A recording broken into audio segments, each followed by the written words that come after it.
And now, podcasting from the sun-scorched desert Southwest, weighing in at a combined total of 340 pounds, Brad Winchester, Tyler McDowell-Blanken, are Gimmick Infringement.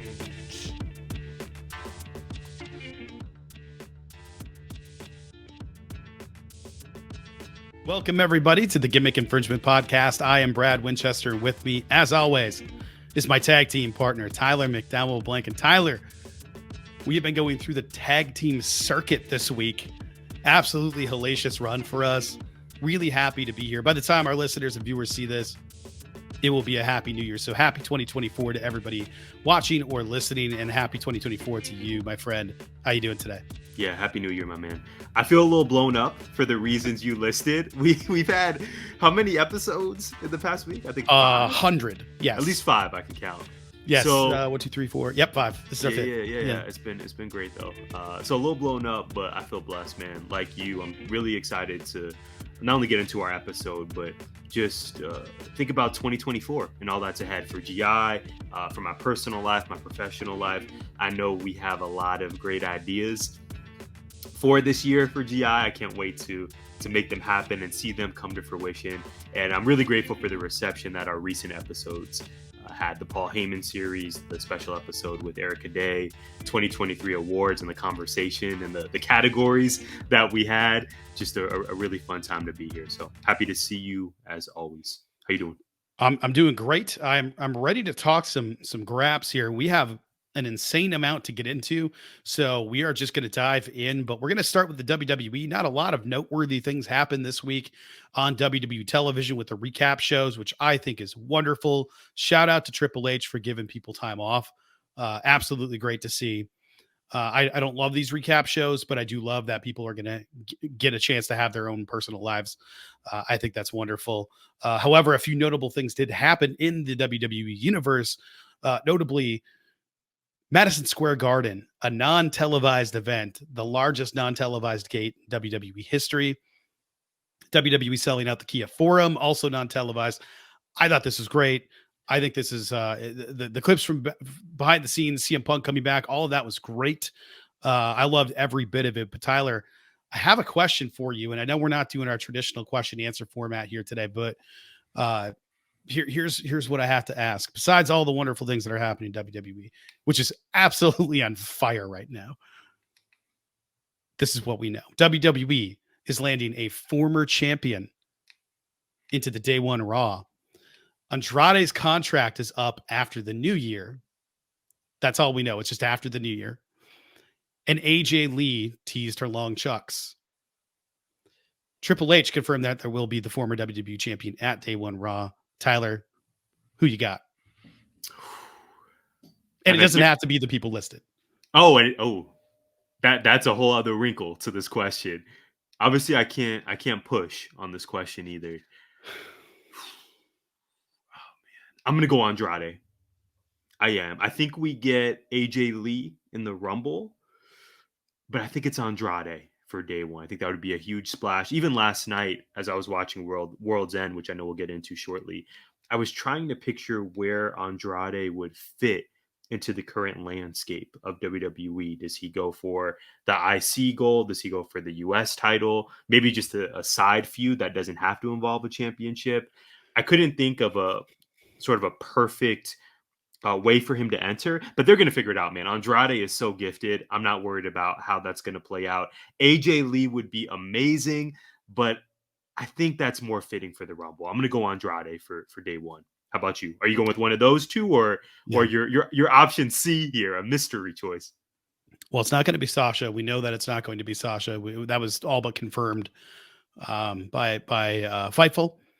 I don't know, because I think one of the two that you mentioned is going to be there on Monday. I don't know which one goes to the Rumble. So if Andrade shows up tomorrow, AJ Lee is probably going to show at the Rumble. If it's AJ Lee, flip flop that thing. So yeah, we'll see what happens. Andrade showing up in the Rumble makes a lot of sense if they don't know what to do with him, because it's a safer lead in. and he's not a former WWE champion. That's the catch. He's an NXT. NXT champion. That's the catch. So I don't know that they That's go a great full on point. and acknowledge that. So, Yeah, that's true. He may not even qualify based on right. what's been out there. So It I'm might be hoping. AJ, Brad. I think it might be AJ tomorrow. The tease with the long boys, the references on TV from by CM Punk saying she really misses you and hopes to see you soon or whatever. I think that AJ Lee might show up tomorrow. I hope so. But I also feel like AJ Lee would be a great partner for Bailey should Damage Control turn on her. I think that could be really cool. So I almost feel like if any of this stuff happens, Damage Control turns on Bailey tomorrow, beats down Bailey, and then AJ Lee shows up to help save Bailey would be a great way to reintroduce AJ Lee as Tyler walks away and leaves, and I have nothing else to say. Tyler, we're back, and we just had a bit of a animal break. Shout out to your cat. Baxter is living his best life. Mewin and Pawn. How's the cat, man? Bax is great, Brad. I was sharing with you in his older age, he's become very affectionate, maybe even borderline needy. I hope he doesn't watch this episode or hear this episode. I was wondering something. I actually was listening to the Bill Simmons podcast and he brought this up, and I want to ask you your thoughts. So Bax has been in my life for the past approaching 20 years, like since I was in middle school. It's wild.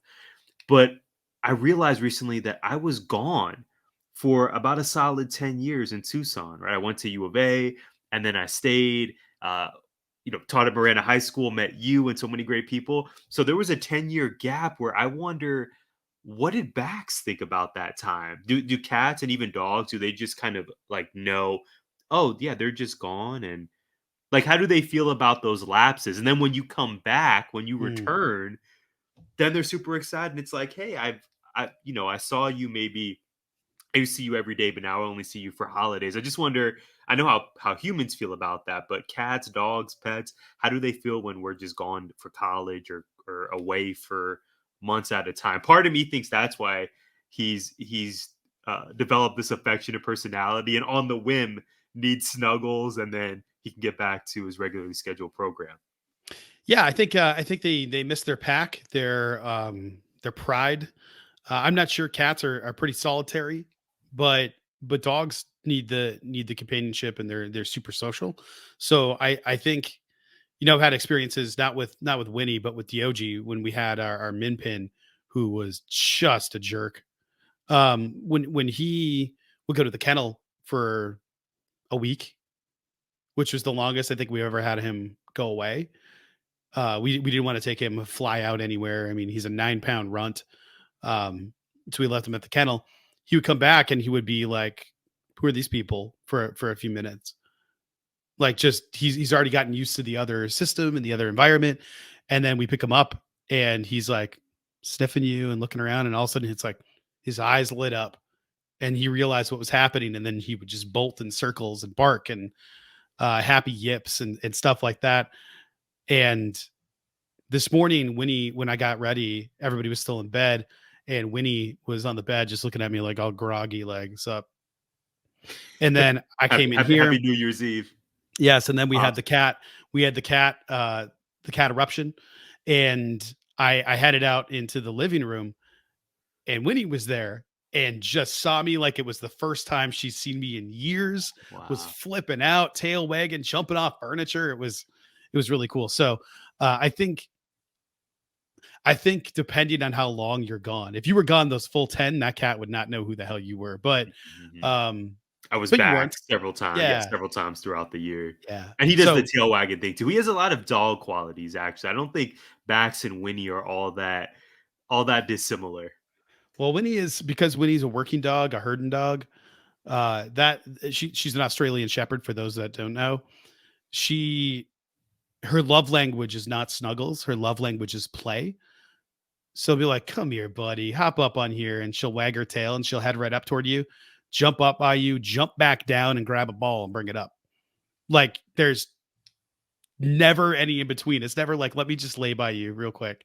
Let me snuggle up against you. No, it's It's like, play. That's I'm the gonna, love and language. the thing Okay. is that she'll take the ball and she'll grab it and throw it right at your face if you're not giving her attention. She will throw a ball at you to get you to throw a ball.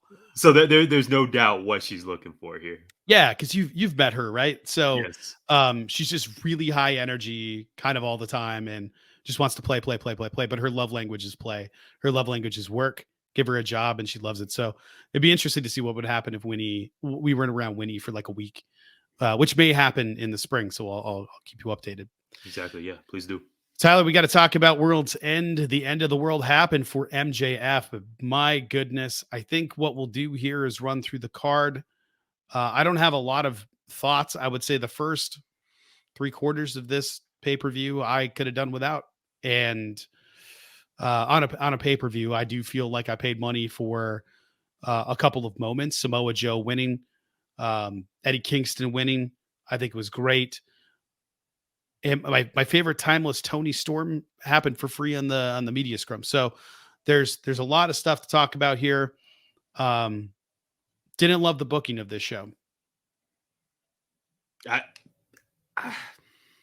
so obviously we've had a night to think about it, and I'm really conflicted, Brad. I don't want to just be reactionary, but this may be my least favorite AEW pay-per-view of the year, which feels so odd that we're ending the year, heading into the 5th year of AEW Yeah. on kind of a downer. I'm trying to compare this one to Double or Nothing, which I also wasn't high on.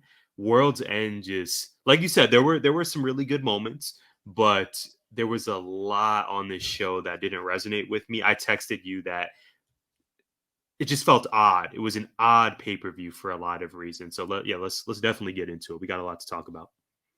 First match on the I guess we'll call it the buy-in. I don't remember what they called it. I think it's just the buy-in. I think this one was 0 hour. 0 hour. I tend to like the buy-in, but I think they presented it as 0 hour for this one. Yeah, I've been doing that for a while. I think we got to get over myself here and just start calling it 0 hour. Willow Nightingale defeated Chris Statlander.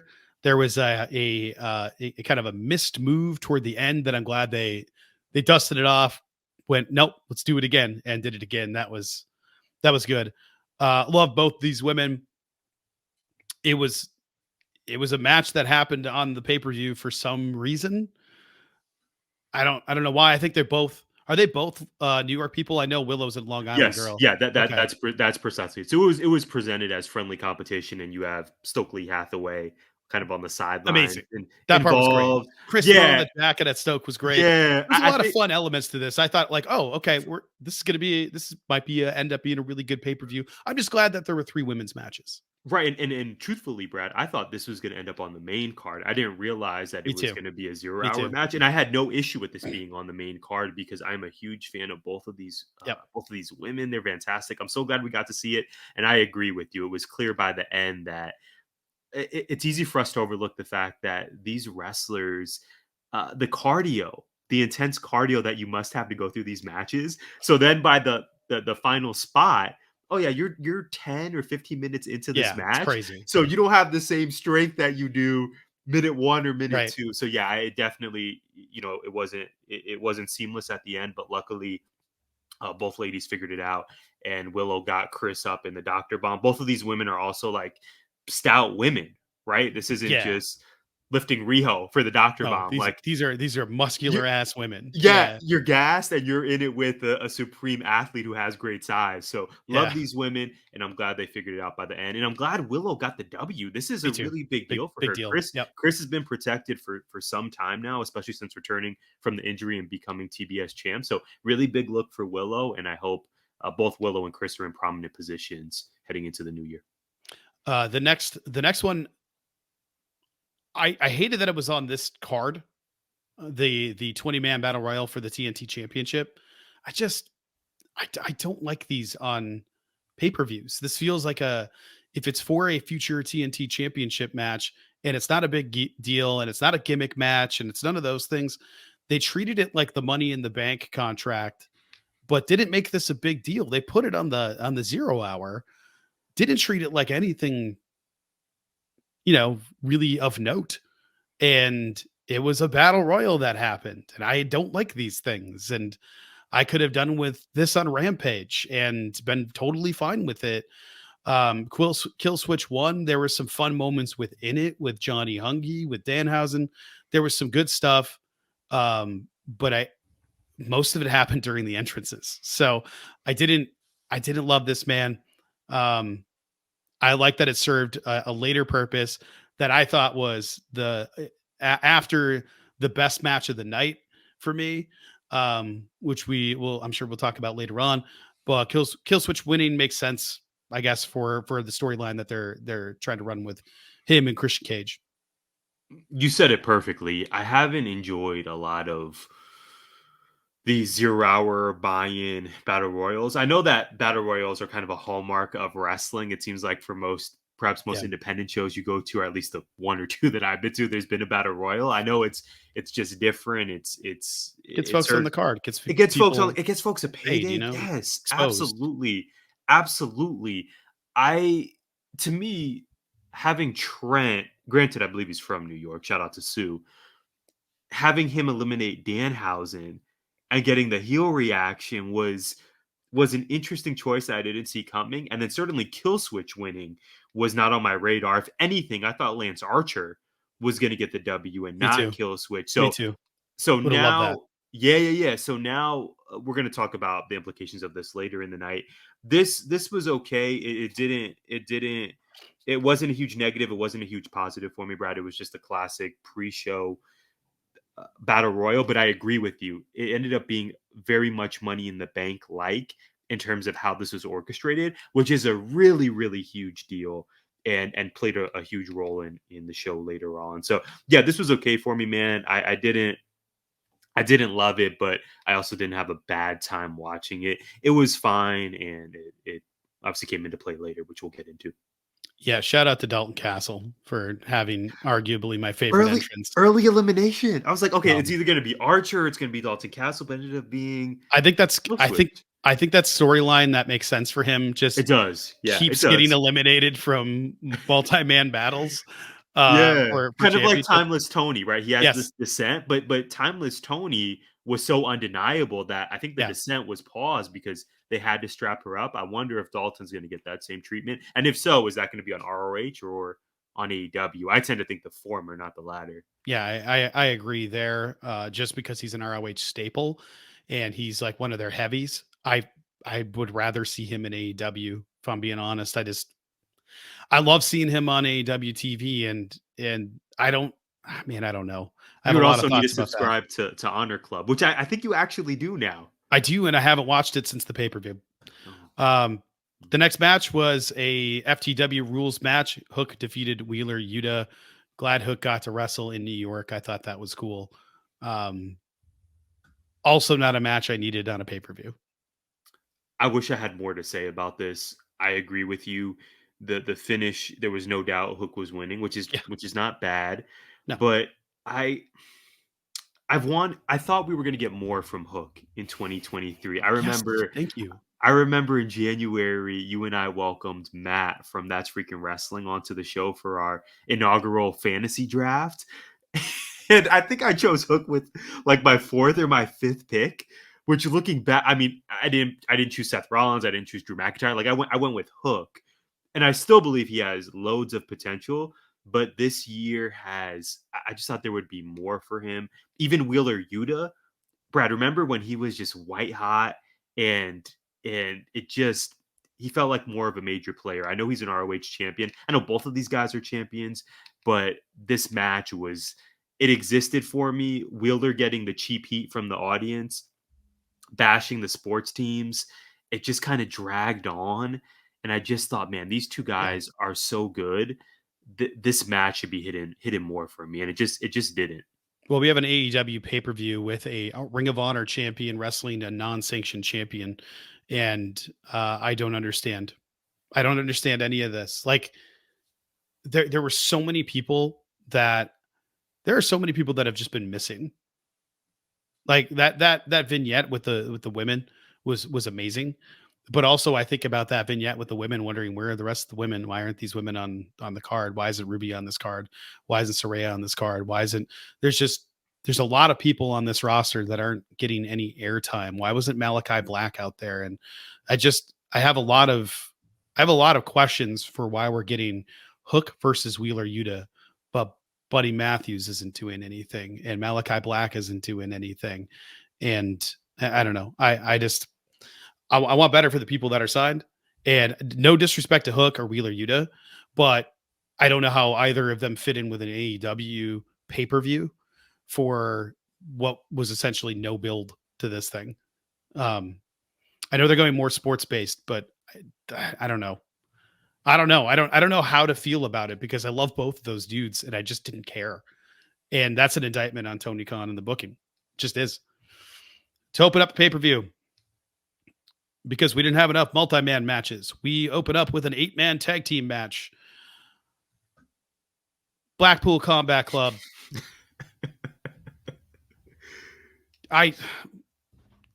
Whatever. I don't have anything to say here other than I love Mark Briscoe. Yeah. I think we love all these dudes, Brad. This is a really talented group of 8 guys. Of course, this was the fun spots, but I don't care about this. The Continental Classic All-Star. I think AEW it was evident to me with this card that they rely on this last-minute booking way too often for these pay-per-views, and usually they're able to get away with it because the in-ring work is just always supreme. But for this show, unlike, say, to me, going into the show, I felt the same way I did about All Out back in Chicago amidst the Punk termination. I was like, okay, things are coming together last minute. I don't even know if I want to order this pay-per-view. Yeah, I remember. Yeah. It was a whole thing. I was in my feelings, and it ended up being one of the best wrestling shows of the year. Right. I don't think they stuck the landing with World's End. For example, this coming together last minute, let's get these guys a payday. Let's get these huge stars on the card, the Danielsons, the Cassignolis, the Jay Whites of the world. Daniel Garcia getting the pin, great, especially in New York, but I just didn't think this was worthy of a pay-per-view. We're just getting the guys together to have a match. Cool. Makes sense for an opener, I suppose, but it felt much more collision worthy to me than a long built story that needs to end at World's End. And I totally understand that we don't have to have a build to everything if they're going to go more sports based. I get it. Sure.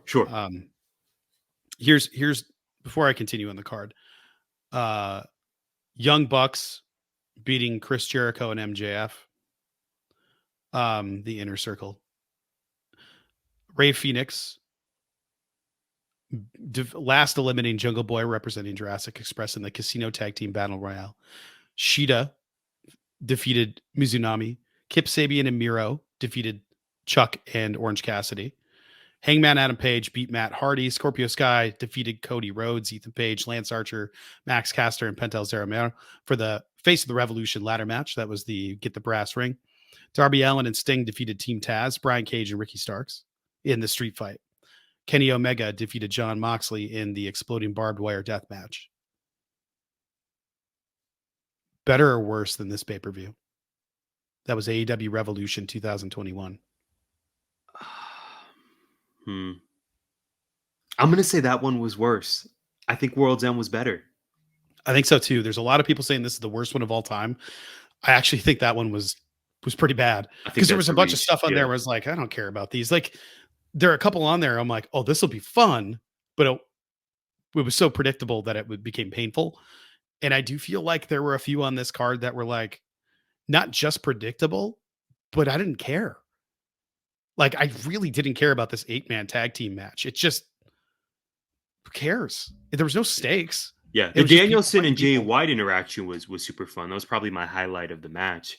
Quite frankly, that was really cool. So Mark Briscoe dancing with Daniel Garcia. It wasn't awful by any means. And how could it be with these 8 dudes? It did serve value, but there was just no reason for it. There was and on a pay-per-view, it was having a pep rally at a high school in December for no sports, just peppin' for peppin' reasons. That's a bar.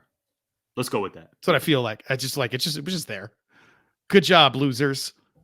Fight each other now Right. That you for the guys made it honor to of the nothing. finals. Right. Yes. Right. No, There's literally there's no incentive. They didn't even talk about like, well, the winners get a bigger purse. I don't even remember them saying that. They might have on commentary. I just cared so I don't little think about so. this that I was just like, I was out in the back making pizza. Um, Which looked delicious, by oh, the so way. good. When Shout you out did it. to the solo stove, the solo pie. Next match, Miro defeated Andrade El Idolo in Andrade's last match in AEW, probably forever. Seemed like he was pretty miserable. Apparently, we're going to get more on that punch backstage with Sammy when he said he wasn't going to punch Sammy, and then he did hit him immediately. Andrade seemed like he was trying to work his way out of his contract for a long time, which that's fine. I don't love hearing that people make themselves so miserable backstage that forces them to leave. Um, I don't know. I feel like there's a dangerous precedent to set there. But we don't actually know what really happened there. I'm sad Andrade's leaving AEW because AEW didn't really do anything with him of note. Um, and I'm hopeful that Triple H can figure it out for him in the WWE, which by all accounts, that's where he's going to go. Even though he said he just want to wrestle in Mexico for a while. So I know that's going to happen. So it's another reason I don't think Andrade is coming back this week is because he wants to go do his thing elsewhere for a little while before going back to WWE. Which I ultimately think that's where he's going to end up. Yeah. Yeah. It makes a ton of sense, especially with Zelina being re signed. If they do decide to reunite that duo, I mean, there's just so much money to Yep. be made. It was one of my favorite acts in NXT. Yeah, this one was. This is where I get into the show being odd. A lot of reports came out the day of World's End. One of Man. which was that Andrade, this was going to be his last match in AEW, and Tony Khan, confirmed that in the scrum when he said, "Yeah, Andrade's contract is up at the end of the year," and thanked him for his service. So the outcome, what was pretty obvious to me at that point. I don't know where I stand on the Miro and CJ Perry storyline right now. It's So weird.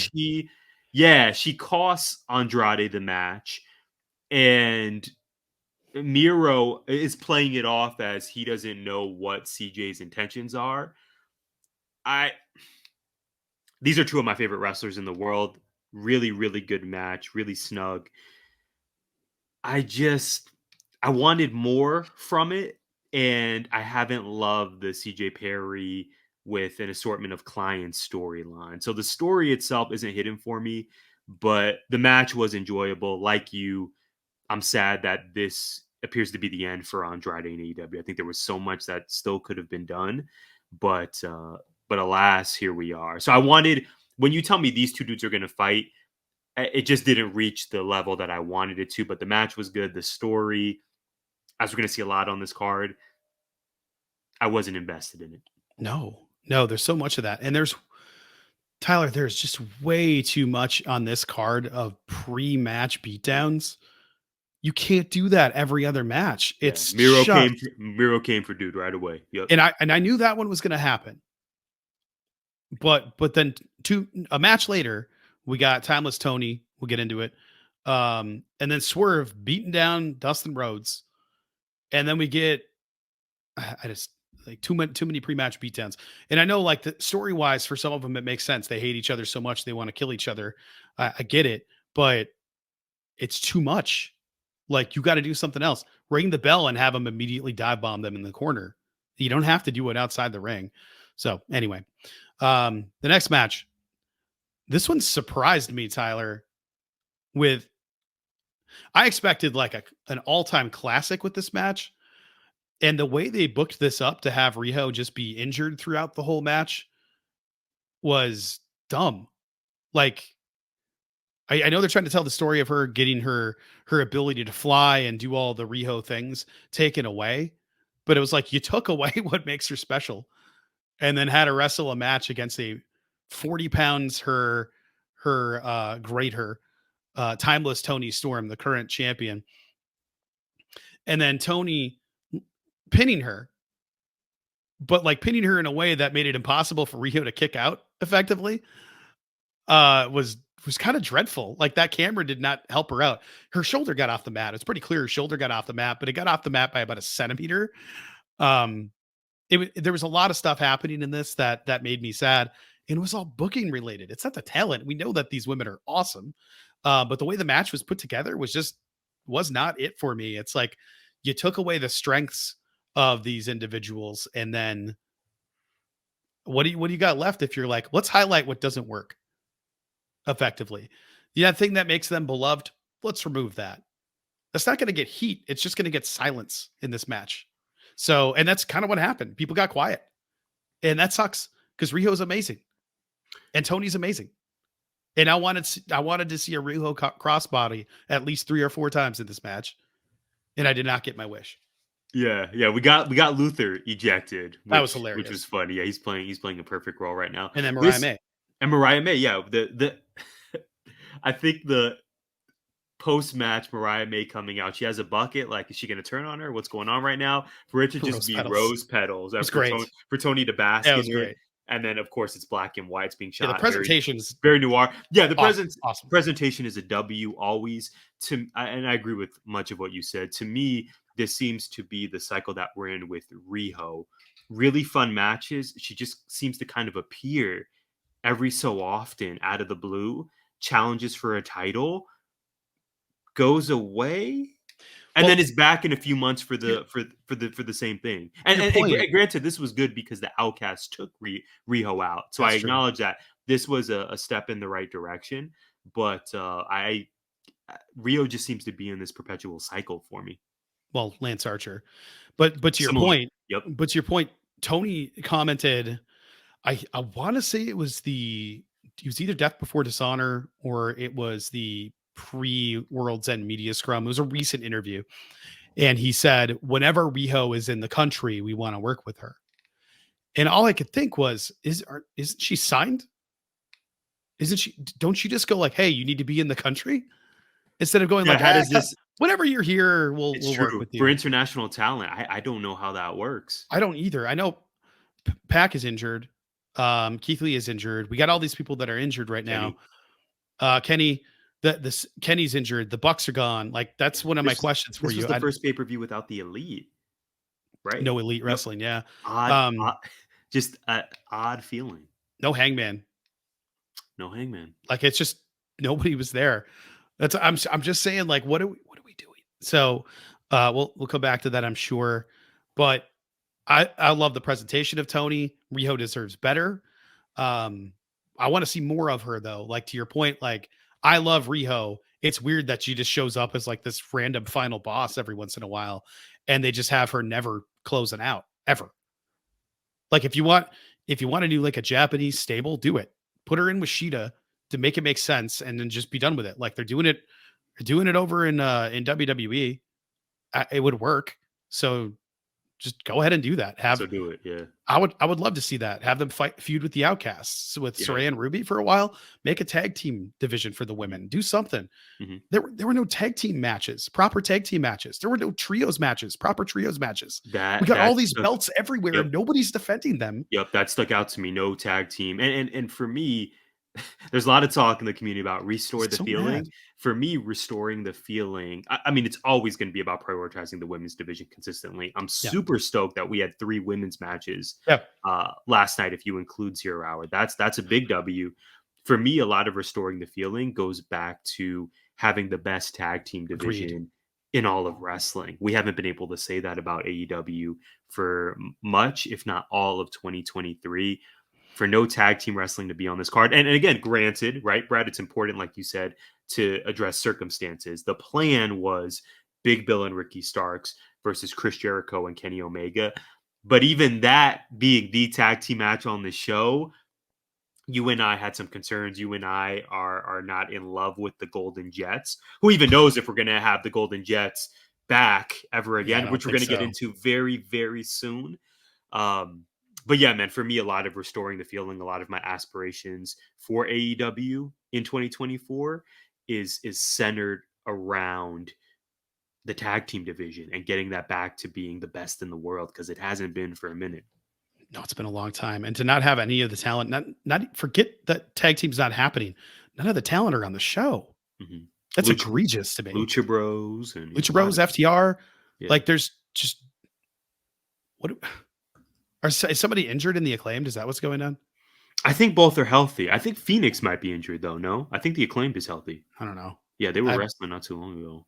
Yeah, just not on this pay-per-view, Yeah, not even I mean, backstage. it's an odd show. I feel really odd about it. I just feel weird. Speaking of odd, And it's partially because of this. We didn't get the Swerve and Keith match.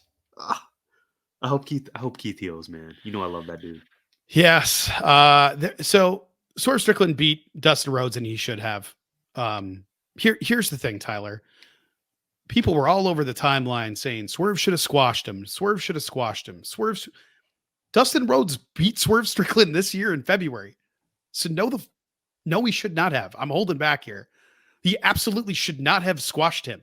The end, period. I don't give a If Swerve Strickland is on fire right now, it doesn't matter. He lost to Dustin Rhodes. Lost this year to the man he wrestled, who he had to take out with a cinder block on his leg before the match started to beat him. So it makes perfect sense because of what happened this year. And people just want to forget about it. Like, I don't care if he's on fire. Dustin Rhodes is a future Hall of Famer. They're going to put him in. It'll happen. He's incredible in the ring. He has been for like 30 plus years. He has the best power slam in the business. He pulled off a Canadian destroyer at 54. I don't care that he's old. I don't care that he doesn't wrestle all the time. He's an effing legend, and AEW treats legends like legends. By all intents and purposes here, I guess he seems pretty well unproblematic as an individual.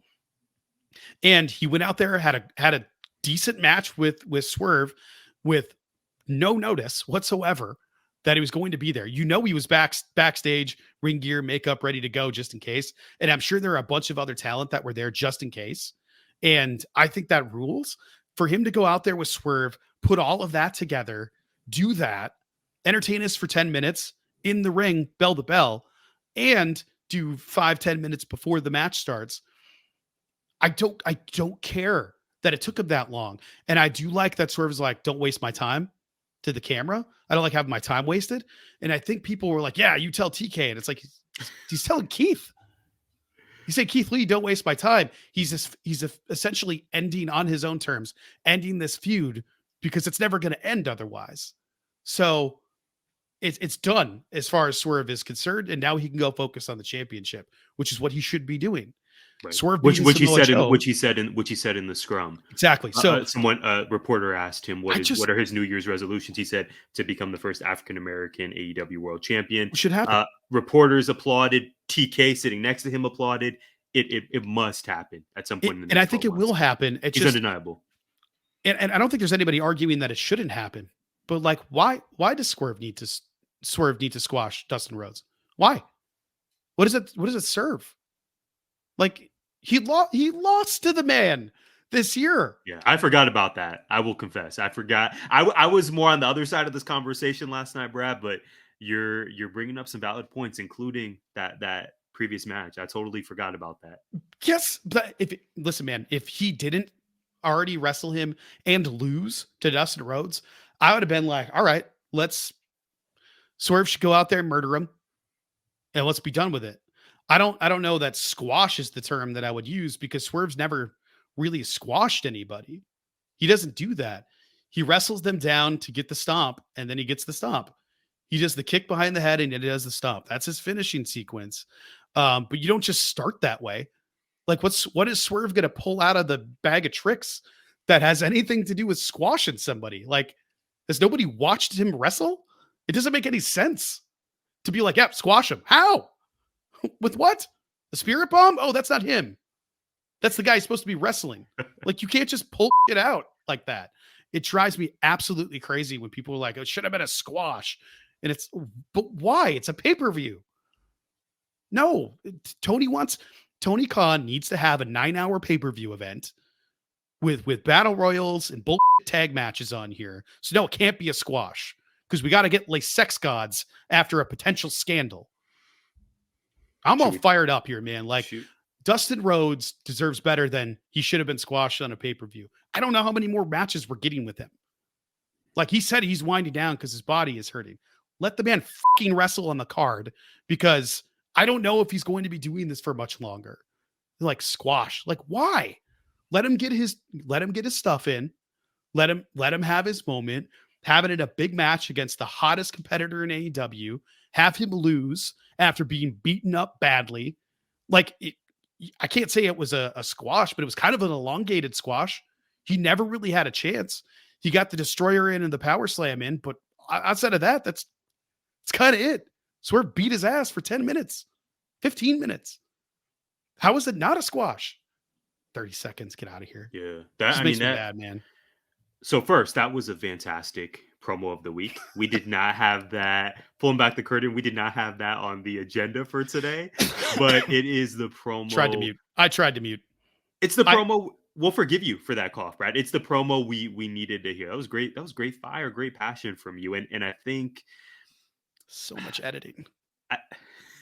I think that was a proper lead in for this next match. And I'm actually going to introduce this one because I will really want to pass it to you to hear your thoughts on it.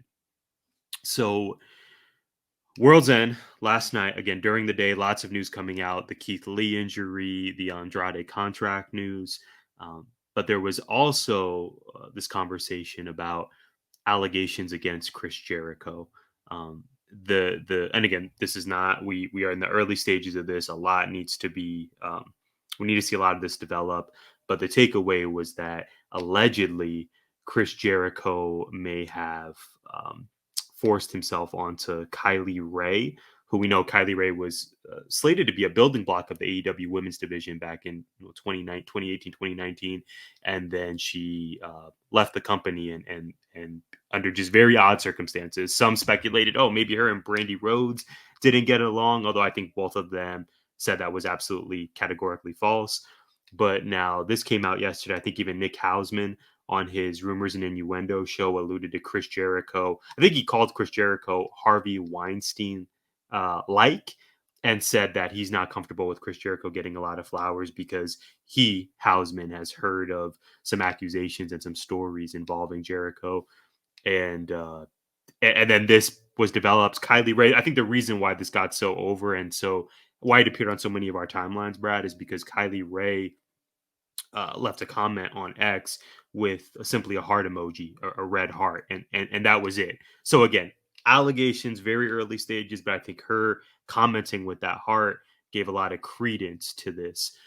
So fast forward later in the night, this came out in the morning. You even broke the news to me. And then fast forward, maybe 10, 12 hours later into the evening, it's time for this match. Les Sex Gods, Jericho, Sammy Guevara, Darby Allin, and Sting taking on the Don Callis family, specifically Powerhouse Hobbs, Konosuke Takeshita, and the AEW World Tag Team Champs, Ricky Starks and Big Bill. I'm going to try to be quick here in terms of my thoughts on this one, Brad. It felt really icky. I was fascinated to see what the crowd reaction to Jericho would be. It was evident that a lot of folks heard about this story because the man was booed seemingly at any point where he was spotlighted during the match, including his entrance. I had no doubt that Sting's team was going to win. Sting's final match in New York, really big deal. I'm envious of the folks that were in the building for that. But Sammy Guevara getting the pin on Ricky Starks, I don't know who I thought was going to get the win and who was going to get pinned, but this really stood out to me. It's been long rumored that Ricky Starks could be one of the AEW people to jump ship to WWE. And I don't know that I would be mad at that, because for Ricky to get pinned here, and again, you have four fantastic Brad, I texted you this. You had four fantastic dudes on this team. If you were building a four-man team to be in an 8-man tag match, I think this is as good as it gets. To me, you can put the Elite, Omega, Bucks, and Hangman against this team, and I don't know who's winning. I mean, just from a shoot perspective, Big Bill, Hobbs, Takeshita, and Ricky, that's as good as it gets to me in this company. Ricky getting pinned here, I don't know that was the right call, man. I don't know. I'm as happy as anyone that Sammy G's back, but even him turning babyface felt really random to me. Don Callis presented him with a beautiful photo of them with Sammy G's baby. I don't know why that would be offensive. I would be touched, Brad, if you gave me a painting like that. I don't know why Sammy would then turn on it. This all felt rushed. The story to me, the Jericho element, the fact that Ricky was pinned, although he did give Jericho the middle finger during the match, which was probably my biggest highlight from this. Even watching Sting, I'm not going to be quick with this, Brad. I'm just going to keep going. This was the first match in a long time where I saw Sting work. And I was like, man, this isn't very comfortable. He had that spot where he kind of just dropped Ricky. I guess it was a miscommunication. Looked like he was supposed to do kind of I forget what we're calling it, but like you pick Ricky up and then his neck goes on the ropes, but instead he just kind of dropped him. Yeah, just missed him. It was a springboard or a slingshot or whatever. Slingshot. Yeah. And that happens, right? It's wrestling. But for me, this added element of Sting, one of my wrestling heroes, I think kind of showing his veteran status, dare I say, showing his age. I was like, man, I kind of want Revolution to be in January. Like it was a bit concerning. So those are all of my long-winded thoughts on this. I did not feel great about this entire match. What do you make of all this? I have so many thoughts, so I think maybe we save the bigger discussion, the more important discussion for later. But and I think this is going to be a longer episode now. I first of all, the Sammy stuff makes 0% sense to me. Sting not getting the win in his last match in New York made no sense to me, or at least facilitating the win. To your point, there were a few spots. There was the missed rope spot. There was the kick on Takeshita that got ran through, which clearly wasn't supposed to happen. They're like, oh, you ran right through it. And I was like, well, it's because it wasn't supposed to happen. And then there were a couple of moments, and even at the end of the match where Sting had this look on his face of almost disappointment. I know he was gassed, but he just looked like that was not good on his face. And I don't know. I mean, I'm probably reading into it too much because, like, what the hell do I know? Non-wrestler over here. So I don't know. I love all these dudes. I texted you this on the way into the match. It's like, which team's the heel team? Given all the things. I don't want to, in a match setting, I don't want to talk about the allegations. I'll save it for later. I do have a couple of thoughts, but I'd rather get into the next match. We had a house rules match where biting was legal, which was weird. We got Julia Hart versus Abaddon. Love that both these people ended up making it onto the card, had a match on a pay-per-view. This is fine. It's exactly what I thought it would be. I have no other thoughts. Glad they both got on the card. Love that Julia Hart is a megastar and will be a future star for them. And that Abaddon's finally healthy enough to compete, because I think people love them some Abaddon. I don't know that Abaddon, we've talked about this other characters. I don't know that Abaddon needs a belt ever. I think just unfurl the monster on people occasionally and have it be that. Like, I think there's nothing wrong with that. Yeah. Shout out to the New York fans out in Long Island. This is spooky. One of my favorite. Great chant. One of my favorite chants of the night. There were various points on this card where I was like, are they really invested in this show? Because a lot of my enjoyment of these pay-per-views comes from how hot is the audience. And I had questions about Long Island for a lot of the show, but this was one where I did appreciate that. I mean, you laid it out, Brad. Julia Hart, one of the biggest wins in AEW. I know we're pretty down on the show, but the development of Julia Hart, one of the biggest wins, in my opinion, in AEW of 2023. Homegrown talent, absolute star, great reaction from the crowd wherever they go. Great to see her. And I agree with you. It was really awesome to see Abaddon. The fact that they weren't just brought out for a Halloween special, but they got a pay-per-view match in December. Really great look, and excited to see what they do in the company. Yeah, totally agree with you there. The next one was the one I was looking forward to the most. It is I believe, the longest match on the card, deservedly so. There were a couple of moments in here where I yelped, most notably with Nick Wayne, but we had Adam Copeland defeating Christian Cage and winning the TNT championship for 3 minutes. We'll get into that later. I loved this match. This was fun. It made sense. I knew these two guys were going to bring it. The post-match angle was crazy. The during match angle was crazy. Nick Wayne having Adam Copeland commit attempted murder on Nick Wayne after having to relight a table on fire after people were chanting, "We want fire." And we knew that Adam Copeland was going to go back to that ECW stage of his life and have to get a burning table at some point. Just put 2 cans of lighter fluid on that sumbitch, lit it on fire, and then missed it by a country mile. Nick Wayne's jeans scraped the table, but his head hit the pavement. I was scared that he died. I was like, that's it. Nick Wayne's career's over. He's 20. He's dead. But he didn't. The rest of it was great. Adam Copeland winning with a kill switch was what was it, an execution or a kill switch? I thought it was a kill switch. It was a kill switch. Yeah. And then having it be flipped around on them where they traded each other's finishers to win the matches was just remarkable. The biggest thing coming out of this was kill switch, formerly known as Luchasaurus, cashing in his contract in the bank that he got earlier on the 0 hour, but not being able to because Christian Cage made him give it back to him after whispering something in his ear, which I'm sure we'll come back to that. Like what was said, that's intriguing. So they set that storyline up and continue that storyline, which I think is great.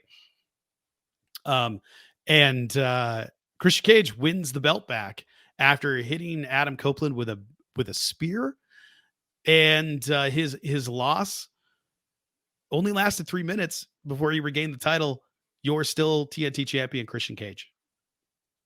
My match of the night was absolutely ruined by this overbooking.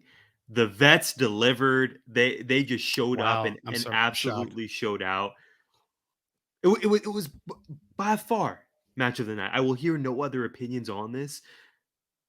And truthfully, I thought Christian Cage was going to win. I think Edge was the betting, or Edge. I think Adam Copeland was the betting favorite here. I actually thought it was going to be Christian Cage. So it's weird for me now because I kind of got what I wanted in that Christian is still champ. But the match was so good that by the end, I was okay with Copeland getting his revenge and walking out with the gold. Kill switch appears. He gives the contract to Christian Cage, and then Christian ends up winning. I was really in my feelings, B. It felt like, why did I just invest this 20 plus minutes into this match if this is how we're going to get the title right back on Christian Cage? It absolutely affected my enjoyment of this. It's still my match of the night by far for World's End, but I really thought it was overbooked, and I didn't like how we finished the segment. I actually loved it. I thought it was get out of here. Did probably you really? one of my favorite parts of the whole show. Absolutely. You're not trolling me. You really No, because it's the most heel thing to do ever in the history of heel things. Christian Cage is on another level as a heel. He got you to hate him because of bad booking. That's incredible level heel work.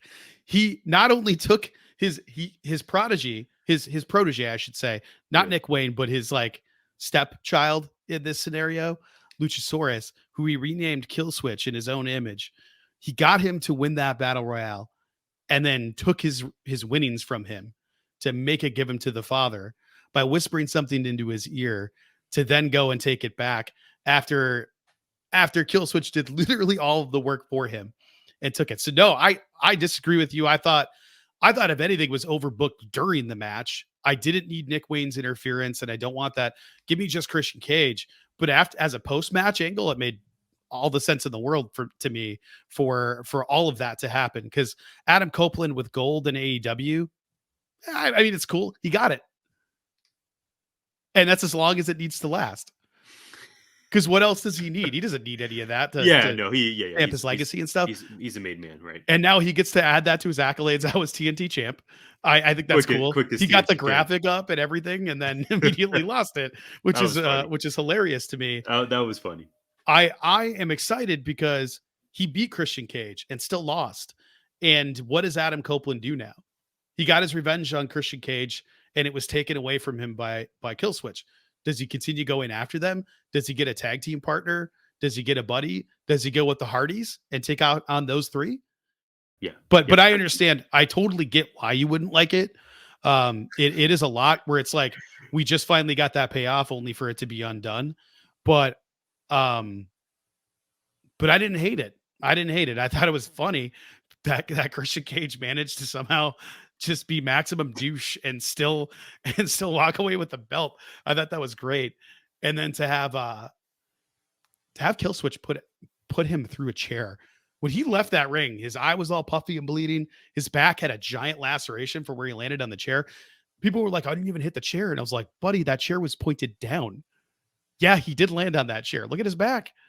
He's all messed up. So I understand why you wouldn't like it because of all the things that happened. Personally, I thought it was awesome. Okay. I'm glad you enjoyed it. I'm glad you had a good time with this. I didn't like the battle royal on 0 Hour, and I definitely didn't like that it took away from Copeland's victory here. But I think you and I agree about the booking of the next match. Well, part of it is no build. Again, it's a common theme. There's just no build to that. Like they didn't place any importance or rules or anything onto that thing. And that pay-per-view was predicated by the fact that you had to watch the 0 Hour in order to understand what happens on the pay-per-view, which I freaking hate. Like, don't do that stuff. You can't do it night of after not making it a big deal. So that part of it I hated because I was very confused when the contract showed up. I was like, oh, I forgot about this. Yeah, it's money in the bank. Yeah, it's just dumb. But yeah, you're right. Eddie Kingston, Jon Moxley. I don't have a lot to say here other than the right man won. Eddie Kingston won. The real emotion he saw when that Continental Championship belt came out, the Continental Classic belt came out, amazing. Yeah. The C2, in my opinion, has been a massive success for AEW. I know we can get really in the weeds about ratings, and apparently that's been really positive for the C2 when leaning in, like you said, Brad, earlier in our recording here, leaning into the sports-based presentation, which was a huge part of AEW's initial marketing campaign when starting this company. So that's a win. That's another win. And Kingston getting the victory in his home state was absolutely the right call. My big takeaway is the journey that Kingston's been on, the fact that we've been able to watch him debut in AEW to now where he's really one of the stars of the company. This is a man who was selling his gear, selling his wrestling boots, Brad, 4 or 5 years ago to try to get by.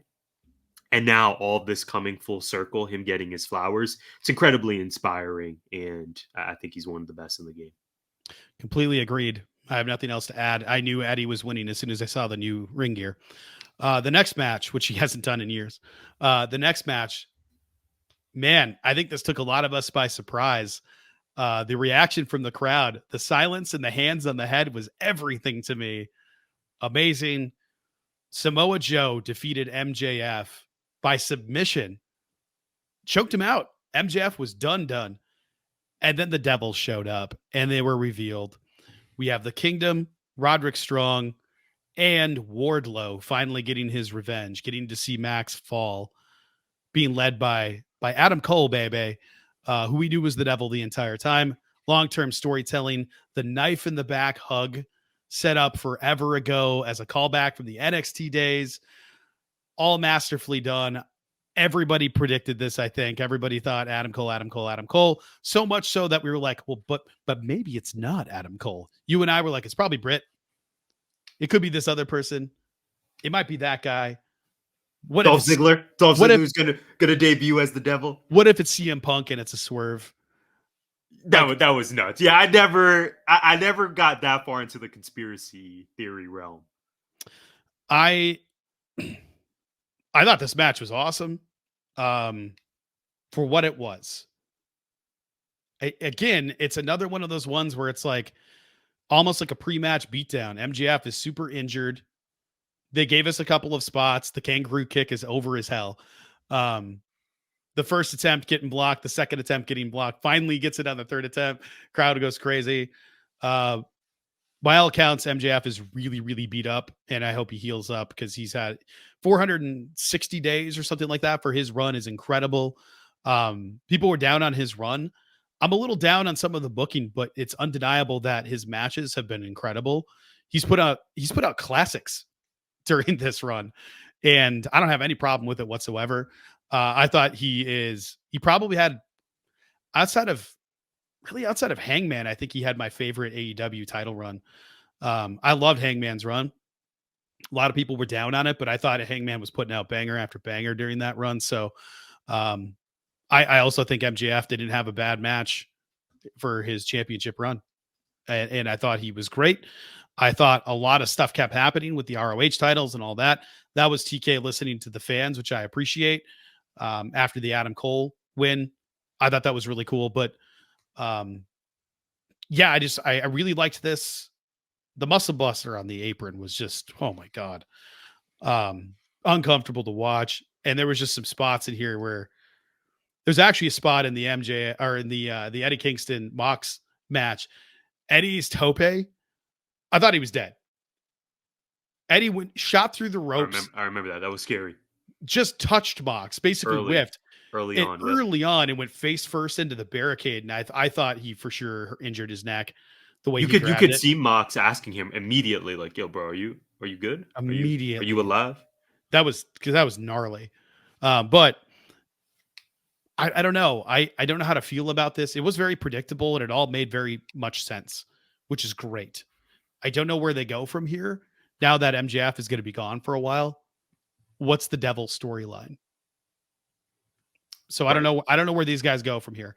I'm excited to see what happens here in this more sports oriented thing with Devils. So we'll see what happens. Hopefully something with Malachi Black. I wanted to ask you, Tyler, what was your favorite Malachi Black singles match this year? I can't even think of one. There wasn't one. For real. Not one singles match for Malachi Black in 2023. Not one. Zero. I don't even know what he has a tag team match on Saturday on Collision. Yes, he does. Tune in. Not for the gold, just against FTR, which I'm sure is going to be a phenomenal match. Yeah, man. So I didn't share this with you. I kind of buried the lead. I had multiple streaming issues with the BR app on World's End, which included the main event. I missed the finish. I missed Joe choking him out. Brad, you know how this goes for me. It's tragic and it's comical. Whenever this happens, it always leads to me missing the finish of matches, but it's usually not during the effing main event. So I will confess to you, I missed the finish. I missed a healthy portion of this match, quite frankly, due to trying to resolve the BR app issues. This is not new for GI listeners and viewers. Brad and I have had some really terrible luck with this app, and maybe you have too. And I hope that doesn't continue into the new year. But in terms of Max's reign, totally agree. I really enjoyed his article for the Players Tribune. Oh, so good. That was also a conversation piece this weekend heading into the show, which was very much pro AEW, pro worker. He even touched on Israel and Palestine, which we won't get into here. But if you haven't checked it out, Players Tribune, MJF, really, really good read. The Devil reveal is what I want to touch on quickly here.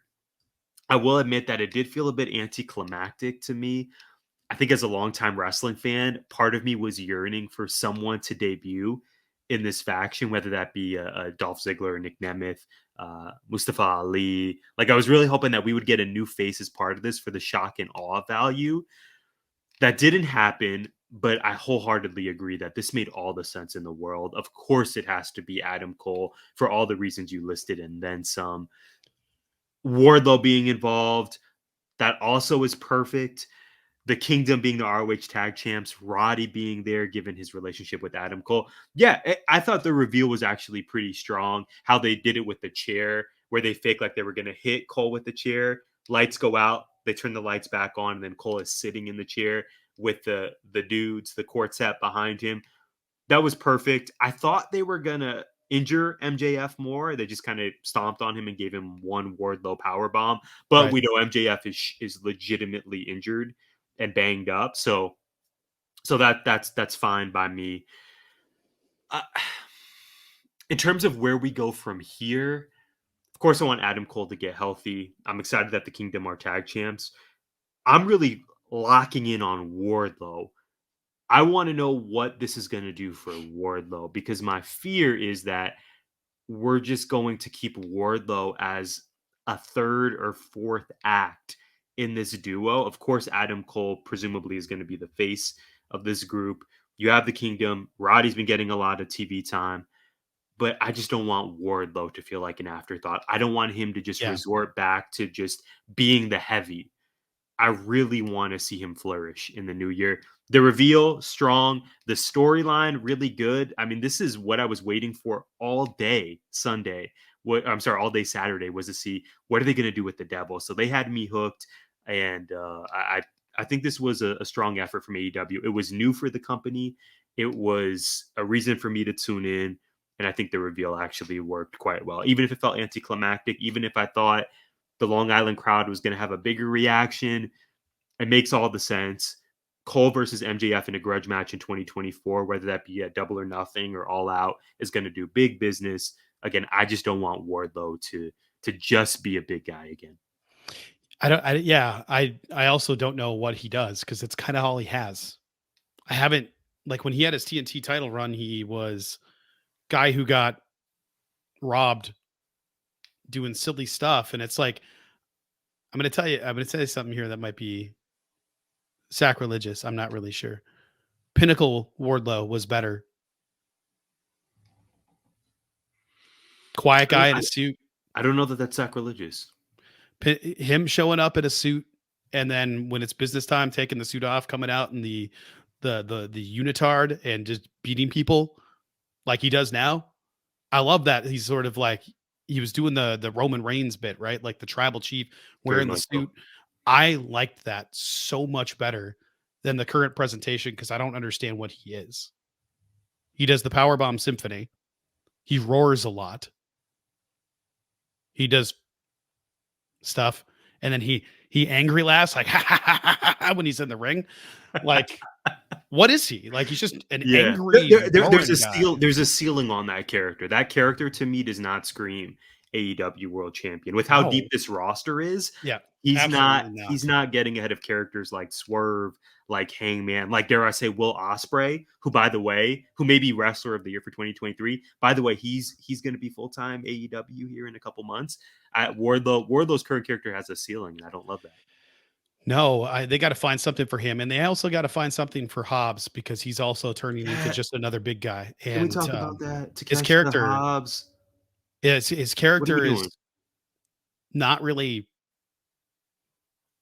I don't know, man. Takashi beat Kenny Omega twice, and he's just an afterthought now. Like, the Don Callis family is kind of an afterthought now. It was the biggest thing going, and then it's just not there at all. And they need to. I'll say it like this, man. They need to have a writing team. They need to have a creative direction. They need to sit down and make a big board. Tony Khan does not long-term storytell to build toward pay-per-views. He tells and then figures out what the pay-per-view is going to be later. It's what it seems like. Because this is bad.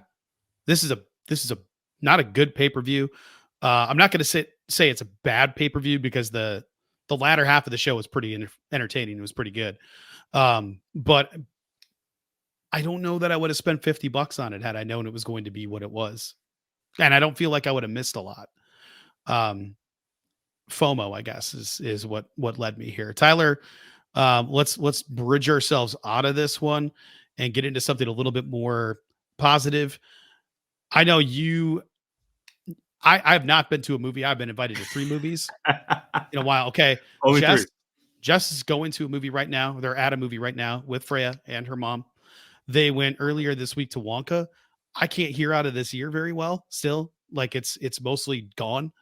And I don't want to go to the movies if I can't experience the movies to its fullest. But I know you have, and I know you have something to tell us. So it's time for GI at the movies. So play the music.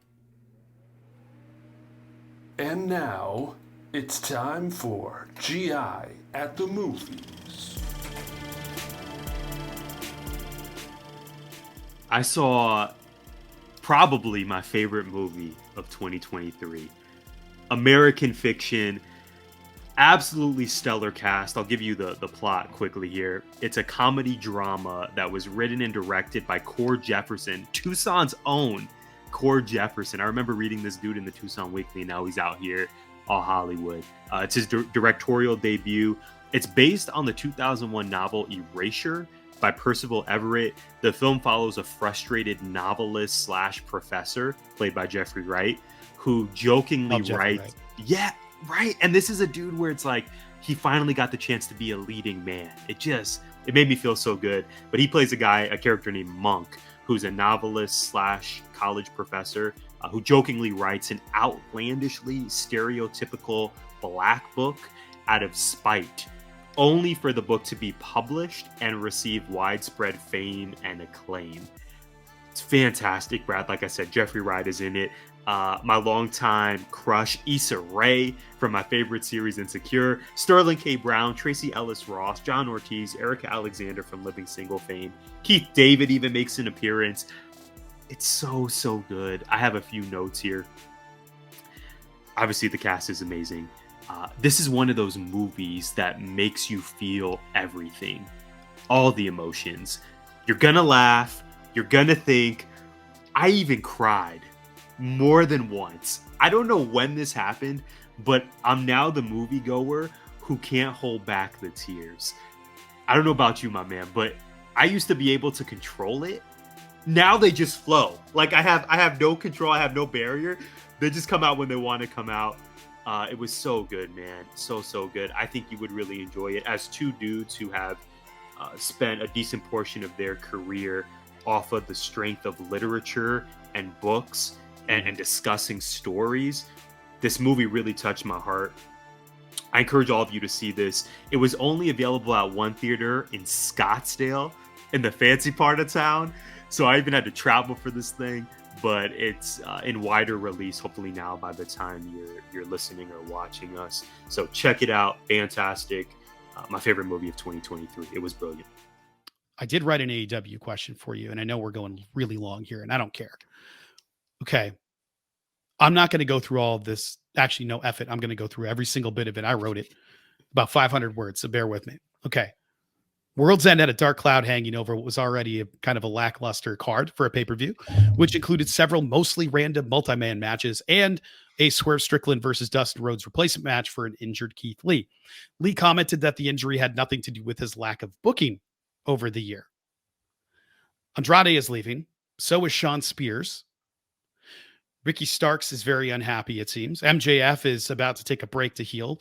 Leadership has shifted in key positions in AEW, and backstage talent, mostly, like QT Marshall and Kevin Sullivan, have departed. The Young Bucks are MIA. Kenny nearly died, and there was just no elite wrestling happening. To top that off, Chris Jericho has faced public thrashing for alleged sexual assault or misconduct or whatever it might be that we just talked about in a company he is employed by, in the same company as Ric Flair, among others who have been accused. Tony Khan addressed questions about this wearing Tony Storm's hat and glasses before his PR rep walked up to him and took them off for the remainder of the media scrum. So lots of context there. With every ounce of momentum on WWE's side right now, outside of the Continental Classic, what does AEW need to do to regain positive public perception? Wow. We talk about our year-end awards, maybe question of the year. So I talked about the tag team division earlier, which after you provide that list just seems very inconsequential now. In terms of public perception, they got some work to do, my friend. I think the Ric Flair hiring was just a total miscalculation. I just don't think we're in the era now where the nostalgia for Ric Flair outweighs the damage of his signing. I know apparently Woo Energy is paying for it, so it's a net win for them on the books. But if Flair's time could be done after Revolution and then no longer, let's not sell his merch, let's not have him on screen, I think that would help public perception. But for me, a lot of it starts with these scrums. I think the way TK seemed to handle the CM Punk scrum, where Punk was just talking about the company and performers, and Tony Khan just sort of sitting there as the substitute teacher who doesn't feel empowered to write detentions or in school suspensions. Like, that was an awful look. And I agree with you, Brad. Him having Tony Storm's hat and sunglasses while answering a question, maybe he was just lacking the sensibility at that time. In New York, right? It was like midnight, 1 a.m. his time. Like, I mean, we've recorded post shows at like 9 or 10 p.m. and I don't even have my full senses. Right. So I want to honor that. Like, that's possible, but you have to have the wherewithal to know how the public are going to may take this. So I think it starts with the scrums and how he handles that. I think a lot of it has to deal with how women are booked and the storylines for women in the company in 2024. I think the days of just one one women's match on a pay-per-view consistently or one women's match on Dynamite or Collision, I think if that shifted, that would also help out a ton. And the discipline committee will be my final idea here. What does that entail for the discipline committee? Not that we need to know every single detail, but on the back end, I hope that structurally they have that much more well established in 2024, because it seems like that's been sort of the perception as you go to AEW, and it is maybe the Wild West out there and it's not professional like a WWE. So to me, how we handle the scrums, how women are being utilized consistently, and just backstage with the discipline committee and the hierarchy, making sure that that's established and that this is a professional organization. And if Ric Flair is gone after Revolution, I think that's also a win. And how they handle this Jericho thing, man, I think that's also going to be pivotal. That's Agreed. how you start out the year. I mean, I would love for them to get Mercedes Moné on the roster, but how you handle this Jericho thing, how this plays out, how this accusation develops, alleged accusation or this, alleged behavior, I think that's also going to be paramount. What say you? I agree. They're going to have to. I think Mercedes Moné has to go to AEW. I think he can afford her, first of all. So a few things. Shifting away from Chris Jericho being on the roster or on the card all the time. They're going to have to hit this head on. Let Fozzy go on tour for a while or something, because they need to figure out like what really happened. If they don't do their due diligence and open an investigation into this, I can't. I don't know until somebody comes forward and makes an actual accusation. I don't know that anything is going to happen. But if you keep putting Chris Jericho out there, even if you put him out there as a heel, it's going to be the wrong kind of. It's going to be go away heat and not like the good kind of heat you want. So I think it's, man, I don't know. Highlight your strengths. It's just like any kind of good wrestling match. You highlight your positives. Here's what I've gathered. The CM Punk guys all kind of seem like good people. Wow. What? So we're talking Andrade, who seems bound for WWE, the aforementioned Malachi Black, FTR. I know you're Ricky a Starks, big fan of Absolute Ricky. The people that are not. We got NDAs over here. We got suspensions over there. I got to think about this, but you just dropped that in. I don't know. This is approaching hour 2. This is a conversation. And I love me some TK. For the most part, I have to remind myself that this nerdy little guy, ultimately, he's a billionaire. He's completely out of touch with what's going on in the middle class and people that are actually absorbing his product. I think at least what their lifestyle is like and what the day-to-day looks like. Maybe not who's consuming the product, but he knows his demo. But I think he goes, "Oh, I loved this guy growing up," and ignores the stuff around it because he's like, "Oh, I had no idea." I'm reminded of this watching and listening to the Levitard show, where he hasn't done his grocery shopping in so long he had no idea how much like milk cost, because he's had other people do it for him. It's one of those things where it's a little thing like that where I don't know that he knows what's happening in the real world. And how could he? how could he possibly have the bandwidth for it when he's president of football operations for the Jaguars? He's running Fulham FC and he owns two wrestling companies at the same time that he's merged into one giant messy blob, while trying to do contracts and all these things, booking shows. It's absolutely bonkers bananas what he's trying to do. But to be out of touch with, oh, there's Ric Flair. Sabu's done some stuff and said some stuff. We got all these people on there. I'm starting to feel like maybe my fingers have been pointed at the wrong people sometimes, where ultimately it's all his problem. It's all happening under his leadership. And if the biggest draw in company history, that's still the biggest merch seller in your company, isn't in your company anymore because he made you afraid for your life because of a lack of corporate structure after making a show specifically made for him. I don't know. I'm starting to feel like it's Tony's fault here. And I don't know that we can blame anybody else for all of this. Wow. I'm excited to revisit this, Brad. You left us with a little bit of a cliffhanger. You left us with enough information to really digest and let it marinate. But this is, for me as your co-host, as a fellow wrestling fan, as a dear friend of yours, this is a bit of a revelation. Well, Revolution's coming up, Tyler. That it is. So be excited to drop another $50 on a probably a January and February pay-per-view as well. At least one before Revolution. Will Ospreay will be on there. Swerve will probably win the title. I hope at that point. Yeah. Although Samoa Joe was a rep for the company. Fantastic. Hey, here's some good news. At least he's not a white guy. Huh? Progress. Well said. I'm gonna listen. First, not white AEW champ. This is progress.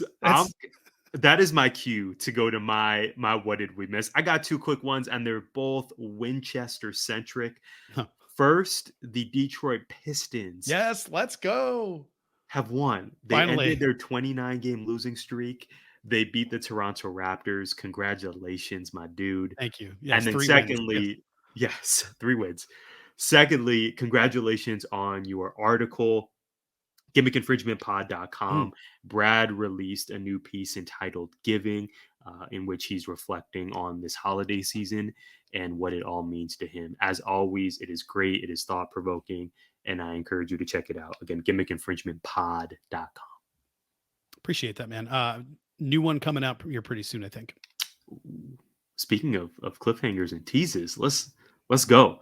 Well, Brad, I think this was maybe our longest episode of 2023, or at least in the conversation. Although I might get edited down a little. It's going to be released on 2024, so we're starting out the year just on fire. You know how we do. But again, we've got exciting plans truly in the near future. We hope you'll continue to follow us as we strive to provide unique and fun content every single week, every single Monday. You know how we do. Thank you for being here for our first episode of 2024, and Happy New Year. Gimmick Infringement is a part of 19 Media Group. You can listen to us on Apple, Spotify, iHeartRadio, or wherever you find podcasts. You can also find us on YouTube via the 19 Media Group channel. Please like, subscribe, comment,